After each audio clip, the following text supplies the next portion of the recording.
ሰላም እንዴት ናችሁ? ዌልካም ቱ አዲስ አበባ ቱ ካናዳ ቻናል። ዛሬ ደግሞ በዚህ ቪዲዮ በካናዳ ምርጥ የመግቢያ ጊዜዎች በሚል ርዕስ ነው የምናወራው። እንግዲህ እንደምናውቀው 3 የመግቢያ ጊዜዎች አሉ። ዓለም አቀፍ ደረጃ ተማሪዎች የሚቀበሉበት፣ ዩኒቨርሲቲዎች፣ ኮሌጆች የሚቀበሉበት ፎል፣ ዊንተር፣ ሰመር ነው። እነዚህን ዛሬ በዚህ ቪዲዮ እናያለን። እንግዲህ ይሄ ቪዲዮ በካናዳ ይማሩ ሲሪየስ ነው።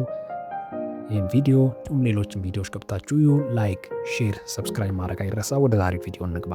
እንግዲህ ወደ ዛሬው ቪዲዮ ስንገባ መጀመሪያ የምናየው መግቢያ ጊዜ ወይም ኢንቴክ ምንድን ነው? ባጭሩ ኢንቴክ ማለት ዩኒቨርሲቲዎች ወይም ኮሌጆች አዲስ ተማሪዎችን ወደ አካዳሚክ ፕሮግራም የሚቀበሉበት የተወሰነ ጊዜ ክፍተት ያለው ነው ማለት ነው። ስለዚህ ከዛ ጊዜ በኋላ አፕላይ ብታደርጉ አይቀበሏችሁም። ወደ ቀጣዩ የመግቢያ ጊዜ ነው የሚያሸጋግሩት ማለት ነው ፕሮግራሙ ካለ። ስለዚህ ባጭሩ ዩኒቨርሲቲዎች የሚቀበሉበት በዚህ ጊዜ ነው። ተማሪው አፕላይ እንዲደረግ የሚፈልገው ከዚህ በኋላ ዶክመንት ላይም ብሎ የሚያወጣበት ማለት ነው። በተለያዩ ዓለም አቀፍ ያሉ ዩኒቨርሲቲዎች በካናዳም ብቻ ሳይሆን በተለያዩ ዩኒቨርሲቲዎች በሌሎችም ሀገሮች እንዲሁ ይህን ኢንቴክን ነው የሚጠቀሙት ማለት ነው። የመግቢያ ጊዜ ያላቸው። ከዛ ውጭ የሮሊንግ አድሚሽን የምንለው አለ። እንዲሁ ዝም ብላችሁ ገብታችሁ አፕላይ አድርጋችሁ ውሳኔ የሚሰጡበት ያም አካሄድ አለ። ግን ይሄ በዋናነት 3ቱ የመግቢያ ጊዜዎች በካናዳ ያለውና የምናየው ማለት ነው። ስለዚህ የመጀመሪያ 3 ዋና የመግቢያ ጊዜዎች አሉ። 3 ኢንቴኮች። የመጀመሪያው ፎል መግቢያ ወይም በተለምዶ ሴፕቴምበር ኢንቴክ የምንለው፣ የዊንተር መግቢያ ወይም የጃንዋሪ ኢንቴክ፣ የሰመር መግቢያ ደግሞ ሜይ ላይ የሚወሰድበት ጊዜ ማለት ነው። ስለዚህ አብዛኞቹ የካናዳ ዩኒቨርሲቲዎች በአመት 3 ጊዜ ነው የሚቀበሉት፣ ፎል ላይ፣ ዊንተር ላይ እና ሰመር ላይ ማለት ነው። እንደምናውቀው የፎል መግቢያ በብዙ ተማሪዎች ዘንድ የሚወደድ ተቀባይነት ያለው ነው ማለት ነው። የፎል መግቢያ ወይም ሴፕቴምበር ኢንቴክ ብለን የምናወራው ምንድን ነው? መጀመሪያ ትልቁ የመግቢያ ጊዜ ነው። አብዛኞቹ ተማሪዎች እድላቸውን የሚሞክሩበት፣ ስኮላርሺፖች ብዙ ያሉበት፣ ከፍተኛ የትምህርት እድል እንዲሁም ከፍተኛ እርዳታ ያለበት የመግቢያ ጊዜ ፎል ነው የምንለበት። ብዙ ተማሪዎች ዘንድ የሚፈለግ፣ ብዙ ተማሪዎች አፕላይ የሚያደርጉበት፣ ዊንተር ራሱ እንዳለ ብዙ ተማሪ አያውቅም እና ፎል ላይ ነው በቃ ፎከሳቸው። ፎል ለምንድን ነው እሱ የሚሆነው? ስኮላርሺፖች፣ ሌሎችም ተማሪዎች ከዛው ሀገር ከኢትዮጵያም ከናይጄሪያም ከተለያዩ ሀገር በፎል ስለሚሄዱ አብረውም ለመሄድ እንደመቻቸው የፎል መግቢያ ሴፕቴምበር ላይ በጣም ብዙ አፕላይ ያደርጋል ማለት ነው። ሰፊ ካምፓስ ልምድም ይኖራል፣ የግንኙነት እድሎች፣ ኢንተርንሺፕ፣ ለስራ ልምድም በጣም አሪፍ የሆነ ጊዜ ነው ሌሎችም ተማሪዎች ስላሉ ማለት ነው። ግን አንድ ማወቅ ያለብን ተግዳሮት ምንድን ነው? ብዙ ተማሪ ስላለ ከፍተኛ ውድድር ይኖራል ማለት ነው። ይህም ማለት አድሚሽን ላይ ኢፌክት ሊኖረው ይችላል። ኦፍኮርስ ግሬድ ፖይንት አቬሬጅ እንዲሁም ኤስኦፒ፣ አይኤልስ ሌሎቹንም በስርዓት ካደረግን ምንም ችግር አይኖሩም። ግን ውድድር ይኖራል ነው። አድሚሽን ብዙ ተማሪ ስላለ የሚሻል ተማሪ ስላለ ያንን የመምረጥ እድል ስለሚኖራቸው ፎል ላይ እንግዲህ ብዙ ተማሪ ስላለ ይሄ ውድድር ይኖራል ማለት ነው።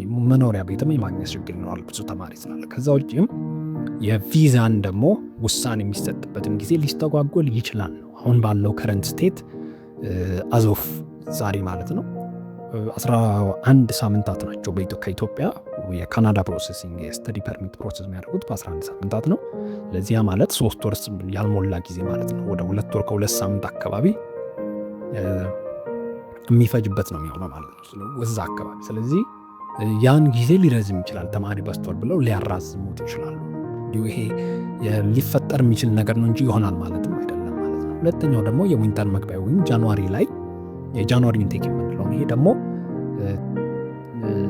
የተጨማሪ ጊዜ ዝግጅት ወይንም የፎል ኢንቴኩ ካመለጠ እንዴት ላይ ነው ካለፈብን ሜቢ ዶክመንት ሳናቀርብ አይል ሳናቀርብ ወይስ በስርዓት ሳናቀርብ ቀኑ ካለፈብን ፕሮግራሙ ዊንተር ላይ ካለ አፕላይ ማድረግ እንችላለን። ይህ ማለት ምንድነው? ሁሉም ፕሮግራሞች በፎል ላይ ያሉ ሁሉም ዊንተር ላይ ያሉ ማለት አንችልም። ለዩኒቨርሲቲው ይለያያል። ሊሚትድ የሆኑ ፕሮግራሞች ናቸው ዊንተር ላይ የሚቀመጡት ማለት ነው። ሁሉም አይኖርም። ፎል ላይ ለምሳሌ አፕላይ አድርጋችሁ ዊንተር ላይ አፕላይ ላድርግ ብትሉ ይሄ ፕሮግራም የለንም ብለው ዩኒቨርሲቲዎች ስለሚያሳውቁ እሱን ቼክ ማድረግ ይኖርባቸዋል ማለት ነው። አለው ይሄ ፕሮግራም አቬለብል ነው ወይ የሚል ወይም ተቀራራቢ ፕሮግራም አለው የሚል እሱ ያስፈልጋል ማለት ነው። ተጨማሪም የማዘጋጀት ጊዜ እንዲሁም ዶክመንት ካልተሟላ በዚህ ላይ አፕላይ ማድረግ እንችላለን ማለት ነው። ስለዚህ የመሆነ ብሬት ማግኘት እንዲሁም እንደምናውቀው የዊንተር ወይም የጃንዋሪ መግቢያ ጥሩ አማራጭ ነው ማለት ነው። ፎል ካመለጠ ተግዳሮቶቹ ምንድነው? አነስተኛ ፕሮግራሞች ናቸው የሚገኙት። ሁሉም አይገኙም። ፎል ላይ የነበሩ በሙሉ ወይንም የሴፕቴምበር ኢንቴክ ላይ የነበሩ ፕሮግራሞች በሙሉ አይገኙም። በተለይ ሙሉ ዩኒቨርሲቲ ፕሮግራም አብዛኛው የሚኖረው ፎል ላይ ነው። ከዛ በኋላ በዊንተር ነው። ዊንተር ላይ ግን ሁሉም ይኖራሉ ማለት አይደለም። ስለዚህ ቼክ ማድረግ ይኖርብናል ማለት ነው፣ ሁሉንም ፕሮግራም ላይ ሰጡ ስለሚችሉ። ስለዚህ እነዚህ ናቸው የዊንተር መግቢያውን ጃንዋሪ ኢንቴክ የምንላቸው ሀሳቦች እነዚህ ናቸው። የሰመር መግቢያ ወይ ሜይ ላይ ያለው ደግሞ ይሄ ለዲፕሎማና ለሾርት ፕሮግራም ሰው ለአጫጭር ፕሮግራሞች ነው።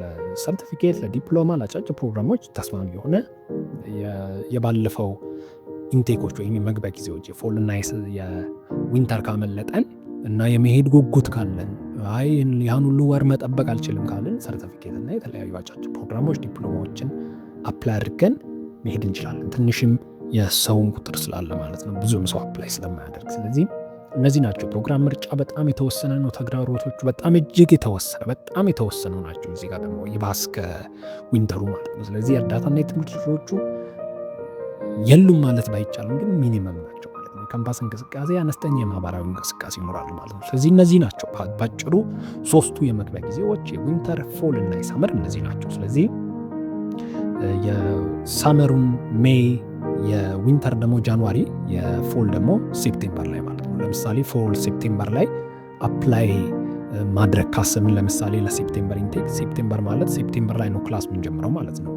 የዊንተሩ ደግሞ ጃንዋሪ ማለት ጃንዋሪ ነው ክላስ የምንጀምረው። የሳመሩ ሜይ ማለት ሜይ ላይ ነው የምንጀምረው። ስለዚህ ያ ማለት ግን ለምሳሌ የሴፕቴምበሩ ከመጀመሩ የባለፈው ዓመት ሴፕቴምበር ላይ ወይም አሁን 2026 ሴፕቴምበር 2026 ክላስ የሚጀምር ከሆነ የ2025 ሴፕቴምበር፣ ኦክቶበር፣ ኖቬምበር፣ ዲሴምበር፣ ጃንዋሪ ላይ ዶክመንታችንን ለዩኒቨርሲቲ ማስገባት አለብን ማለት ነው። ስለዚህ የባለፈው ዓመት አፕላይ የምንገባበት ዓመት ሳይሆን የምንጀምርበት ክላስ የምንጀምርበት ዓመት ሳይሆን የባለፈው ዓመቱ ላይ ነው ክላስ ማለት ዶክመንት ለዩኒቨርሲቲ አዘጋጅተን የምንልከው ማለት ነው። በዛም መልኩ የዊንተርም እንዲሁ ጃንዋሪ ከሆነ ለምሳሌ 2027 ጃንዋሪ ከሆነ ጃንዋሪ ፌብሩዋሪ ላይ አፕሊኬሽን ማስገባት አለብን። የ2026 ከአንድ ዓመት በፊት ማለት ነው። ዩኒቨርሲቲው አይቶት ቪዛ ፕሮሰሲንጉም ረጅም ስለሆነ 8 ወር ዓመት በፊት ነው የነዛ ዶክመንቶች። በዚህ መልኩ ነው እንግዲህ ይህ ቪዲዮ ይህን ይመስላል። ጥያቄዎች ካላችሁ ኮሜንት ላይ ማስቀመጥ ትችላላችሁ። ላይክ፣ ሼር፣ ሰብስክራይብ አይረሳ። ቴንክ ዩ። ሌላ ቪዲዮ እንገናኝ።